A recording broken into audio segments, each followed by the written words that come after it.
বন্ধুরা, এই দেখুন আমাদের আলু ক্ষেত কি সুন্দর হয়েছে। ওই যে আলু ক্ষেতটা, এই যে এখান থেকে শুরু হয়েছে ক্ষেত। এই যে দেখুন, ওই যে ক্ষেতের মাঝখানে আমার বর খেতে ওষুধ দিচ্ছে।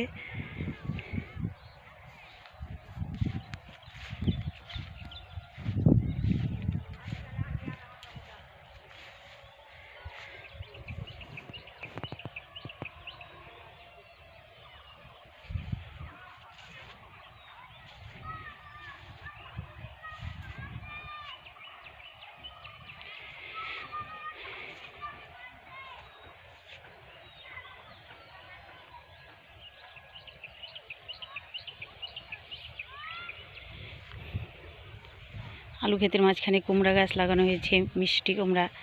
এটা হচ্ছে চীনা কুমড়া, সাইজ একটু ছোট ছোট হয়, খুব সুন্দর মিষ্টি খেতে। এই যে এটা কুমড়া গাছ।